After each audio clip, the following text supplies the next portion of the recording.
Kalau Yesus itu kan Tuhan, terus dia itu berdoa itu kepada siapa, Bang? Yesus berdoa kepada siapa? Itu di Iya, ayat mana ya? bentar tak cari.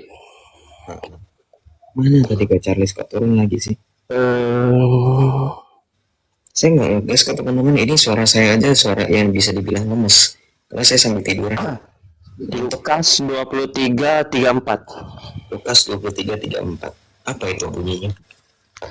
Bapa ampunilah mereka sebab mereka tidak tahu apa yang mereka perbuat.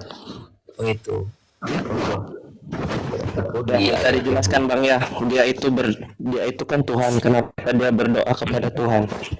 gitu. Lukas 23:34 lalu ini. Baru juga ya, tapi nggak apa-apa. Ya, di situ kamu baca ayat secara keseluruhan. Yesus berkata kepada orang yang mengolok-olok Yesus ketika dia disalib, itu untuk menjelaskan bahwa ketika Yesus disalib, dia telah merendahkan dirinya dan taat. Ada dalilnya di dalam Filipi 2:6. Dan sebenarnya tidak ada permasalahan ketika Yesus berdoa kepada Bapa. Karena apa? Berdoa itu tidak hanya sebatas untuk menunjukkan kamu lebih kecil atau kamu lebih rendah, tidak. Berdoa itu maknanya luas. Berdoa bisa komunikasi, berdoa juga bisa curhat, gitu. Ya, tapi dalam hal ini Yesus berkomunikasi dengan Allah Bapa. Kenapa? Karena begini, keilahian Yesus itu setara dan sehakikat dengan Bapa dan Roh Kudus. Maka ketika di dunia ini, Yesus yang sehakikat dan setara dengan Bapa dan Roh Kudus itu tidak pernah berpisah dengan Allah Bapa itu sendiri. Justru ayat-ayat di mana Yesus itu berdoa, Yesus itu mengatakan sebab aku tidak seorang diri melainkan bersama dengan Dia yang mengutus aku, Yohanes 5:23 dan seterusnya, itu menunjukkan relasi dengan Bapa dan firman dan sang firman yang telah menjadi manusia itu tidak terelakkan, tidak terputus seperti yang teman-teman selalu pertanyakan atau selalu bingungkan. Loh, kalau Yesus di dunia terus yang di atas, yang di sorga siapa? Kosong dong. Enggak, di sorga enggak kosong sama sekali gitu. Dan ketika di dunia kita harus tahu kemanusiaan Yesus itu ada di dalam diri Yesus sempurna. Begitupun juga dengan keilahiannya. Makanya dalilnya Kolose 1 ayat 19, di dalam tubuh jasmaniahnya berdiam kepenuhan keilahian. Keilahian Yesus dan kemanusiaan Yesus itu tidak tercampur baur. Kita tidak seperti bidat monofisit atau miafisit. Kita tidak seperti ajaran sesat Arianisme. Kita tidak seperti ajaran sesat yang memisahkan pribadi atau dua kodrat Yesus, di mana pribadi ilahi dan pribadi kemanusiaan memiliki badan masing-masing. Tetapi yang sesuai diajarkan oleh gereja melalui para rasul, bahwa kodrat dui natur Yesus itu ada di dalam diri Yesus secara sempurna. Dia sepenuhnya manusia, dia sepenuhnya ilahi. Maka dalam hal ini ketika berdoa, balik lagi saya tekankan ketika Yesus berdoa itu tidak menunjukkan bahwa dia bukan Tuhan. Dan konteks logikanya itu jangan dibuat ribet. Bukan kayak kok dia Tuhan, kok dia berdoa sama Tuhan. Sekali lagi, berdoa itu definisinya luas. Kalau kamu baca, kebetulan kayaknya kamu punya double device ya, kamu punya HP atau laptop yang bisa kamu pakai untuk search secara cepat, bisa? Ada Bang, ada. Oke, silakan kamu buka Ibrani 1 ayat 5 sampai dengan 13. Ibrani 1 Ibrani pasal 1 ayat 5 sampai 13. Silakan. Kita akan lihat bahwa tidak hanya Yesus yang berdoa kepada Bapa, tetapi Bapa juga berdoa kepada Yesus yang adalah anak. Apa Bang tadi Bang? Gimana? Ibrani Ibrani pasal 1 ayat 5 sampai 13.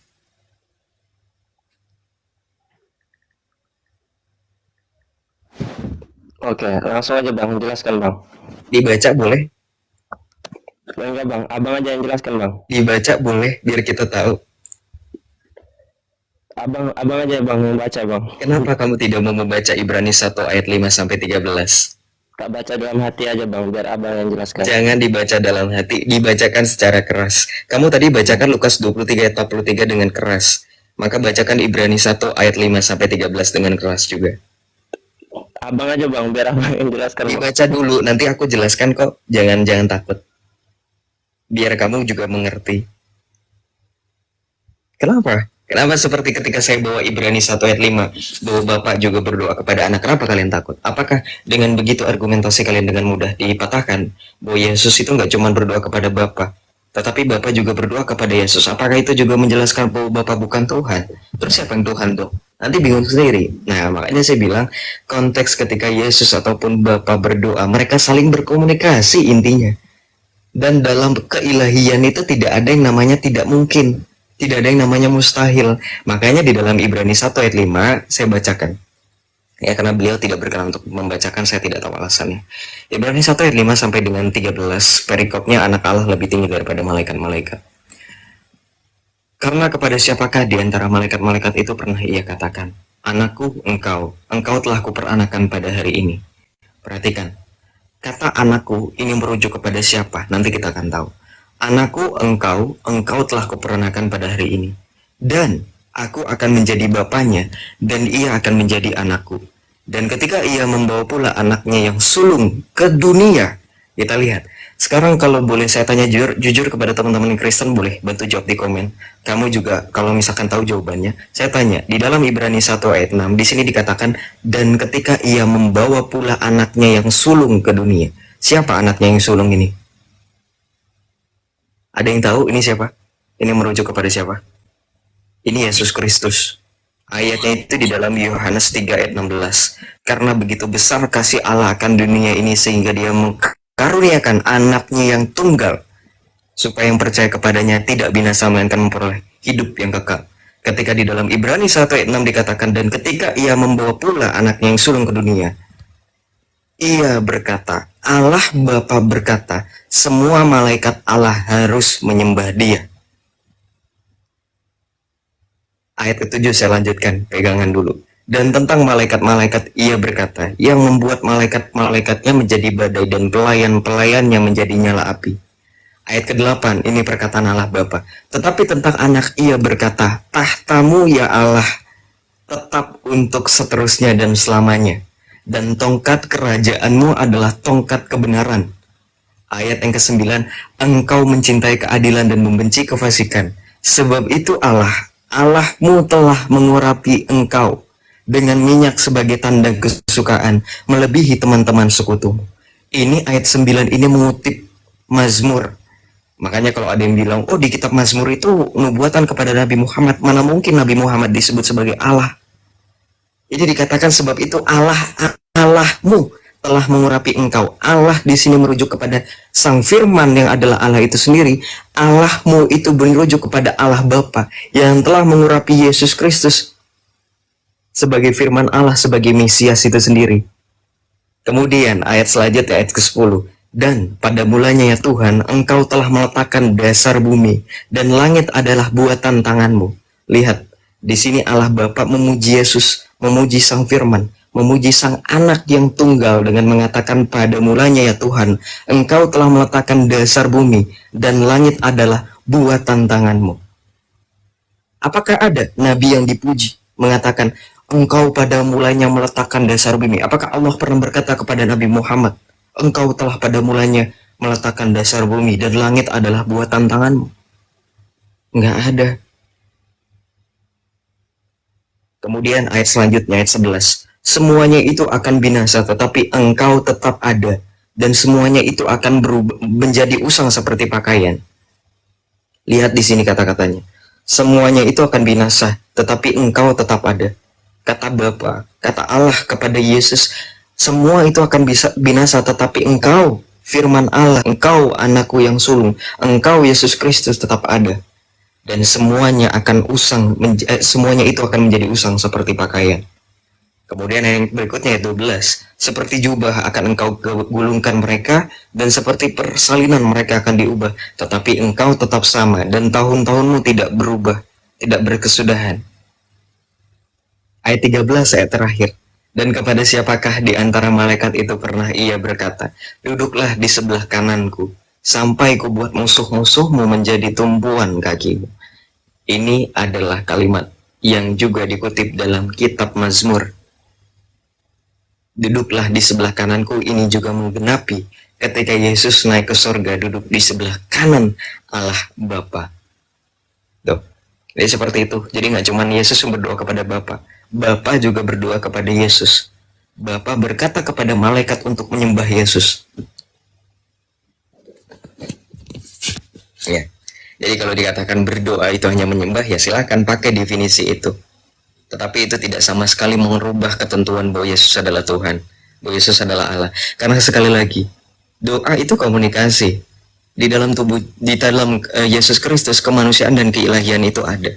Maka pada saat Yesus berkata, ya Bapa ampunilah mereka, sebab mereka tidak tahu apa yang mereka perbuat. Karena itulah Yesus melakukan itu untuk menunjukkan keilahiannya itu tidak pernah terpisah sedikit pun, tidak pernah terjeda sedikit pun bersama dengan Allah Bapa itu sendiri.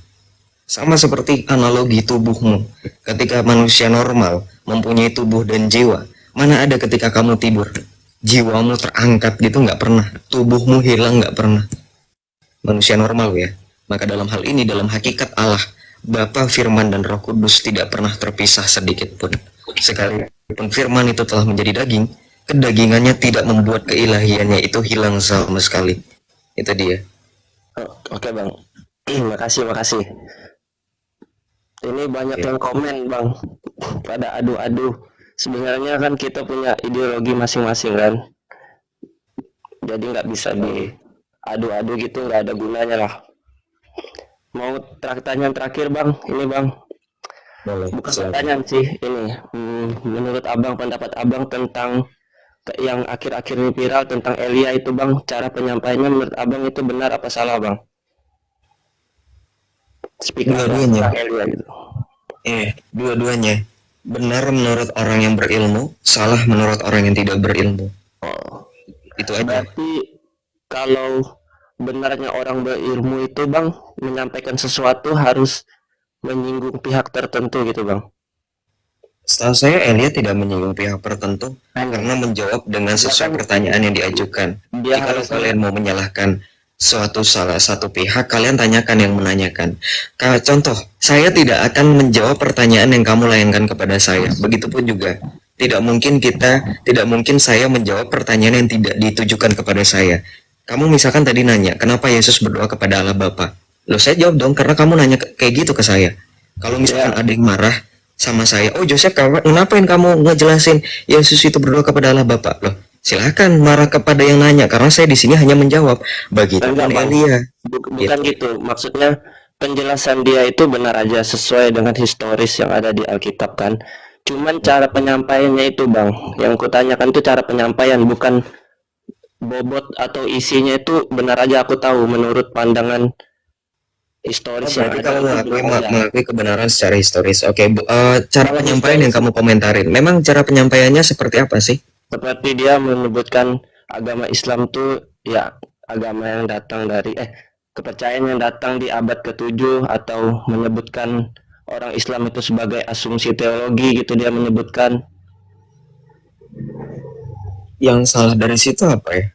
Iya Kamu maksudnya paham nggak cara penyampaian dengan isinya? Kamu tadi bilang ke saya, yang saya komentari bukan bobotnya, bukan isinya, tapi cara penyampaiannya. Loh, saya pikir kamu mau bilang, oh cara penyampaiannya itu loh, saya ngelihat dia itu nggak sopan, dia sambil nunjuk-nunjuk, cara penyampaiannya itu marah-marah. Kok ini enggak bang, bukan gitu isinya? maksudnya. Kalau isinya itu bang sebenarnya Kamu paham nggak sama diksi yang kamu gunakan tuh, paham nggak sih? maksudnya bang? Kamu paham nggak dengan diksi yang kamu gunakan? Paham. Loh, kalau paham ngapain kamu komentarin isinya? Katanya kamu cuma ngomentarin cara penyampaian. Cara penyampaian kan, itu bagaimana orang menyampaikan. Abang bilang tadi kan kalau orang pintar pasti akan jawab benar, kalau orang nggak ada ilmu pasti bilangnya salah. Ya maksudnya kan aku nggak ada bertanya tentang isinya. Kalau isinya itu kan kalau orang pintar, kata abang, yang ku pertanyakan itu cara penyampaian dia. Kira-kira gitu nggak bikin perpecahan gitu kah? Yang kamu komentarin itu isinya loh, bukan caranya loh. Itu yang kamu komentari isinya, bukan caranya. Makanya dari tadi saya bingung. Coba tanya sama teman-teman di bawah. Yang kamu komentarin itu isinya, bukan cara. Kalau caranya mungkin dia duduknya lemah lembut gemulai misalnya, itu cara. Iya, caranya seperti itu. Tapi kalau isinya Islam dari ajaran abad ke-7, ya emang sejarahnya itu abad keberapa Muhammad, gitu aja sih. Berarti kami maksudnya itu bang, dia ngomong kayak gitu nggak bilang to the point aja Saya lah, dibilang gitu lah. katanya emosi. Dari tadi aja saya ketawa-tawa kok terkekeh. Kenapa Islam itu kayak gampang kepanasan sama Joseph ya? Joseph baru nafas aja kayaknya dibilang, oh Joseph marah-marah gitu. Terus saya baru cuman menghembuskan nafas gini Kalau isinya gitu. aku nggak komentari bang, mau fakta itu menurut pandangan masing-masing aja udah. Kalau isinya Ya udah, terus yang kamu komentarin apa? yang aku komentar Soal itu abad ke-7 itu benar masalah atau benar atau salahnya dari abad keberapa? cara penyampaian dia. Kalau cara kan cara sama isi beda loh. Aku awalnya ngomong Yang kamu komentar bertanya itu kayak gitu bang, awalnya penyampaiannya itu benar Yang atau kamu- enggak, terus dijawabnya kalau orang pintar pasti menganggap benar, kalau orang bodoh pasti menganggap salah. Nah, gini bang, dengar. Yang kau komentar itu isinya bukan caranya. Sekarang caranya yang mana yang salah menurut kamu? Enggak bang, balik Yang balik kamu tahu ke itu loh. gini, balik ke pertanyaan awal ya. Ya udah nggak apa-apa, Pak Charles, begini aja. Nggak apa-apa aku jawab, nggak apa-apa apapun yang kamu gunakan diksinya nggak apa-apa. Yang penting Aku kamu nggak emosi guys, cuma bingung aja. nggak usah, ya udah fokus aja di atas. Ya jadi kalau dikatakan sebagai abad yang ketujuh, memang salahnya dari mana? Bukankah memang Muhammad itu mendapatkan wahyu di Gua Hiro itu pada abad ketujuh? Sekarang saya tanya, Nabi Muhammad itu lahir di Mekah itu tahun berapa? Iya benar bang itu, cuman Saya tanya dulu, saya konfirmasi dulu. Kamu kan menyalahkan sesuatu, berarti kamu harus bisa mengkoreksi atas kesalahan itu. Sekarang saya tanya, iya Nabi bang, Muhammad bentar lahir bang, di kota Mekah itu di tahun berapa? kan sudah aku bilang bang, bukan isinya yang salah, cuman cara penyampaiannya ke masyarakat umum itu yang aku pertanyakan, menurut abang benar atau salah. Awalnya aku pertanyakan itu, bukan isinya. Ini apa ya? Saya bingung sama kamu tuh. Kamu ngomong apa sih?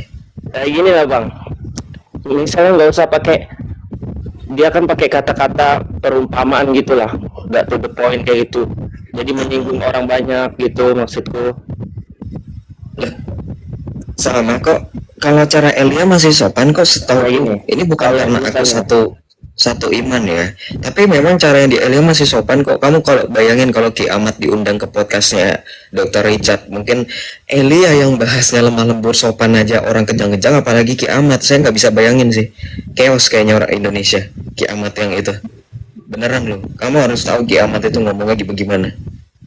Kalau misalkan dikatakan cara penyampaiannya, dari tadi saya nggak paham poinmu yang kamu sampaikan itu cara begini penyampaiannya loh seperti bang, apa. dia pakai perumpamaan itu loh bang, nggak Oke, to the pakai point. perumpamaan. Kalau pakai perumpamaan saja sudah panas, sudah kejang-kejang satu Indonesia pengen nangkap Elia, apalagi to the point, bro.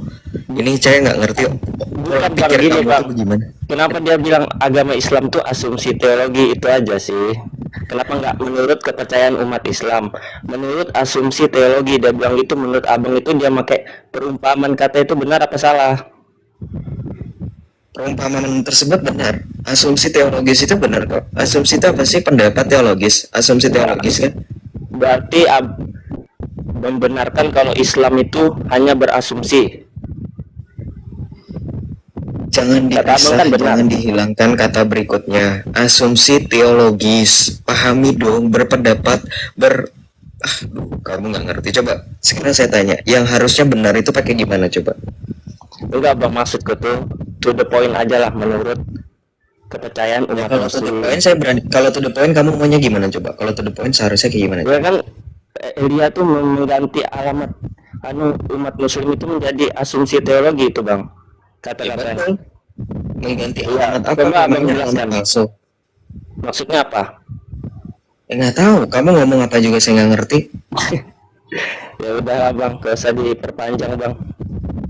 Kamu gini, kamu ngomong sesuatu aja, kamu pakai nggak to the point. Tapi kamu komentarin orang ngomongnya nggak to the point.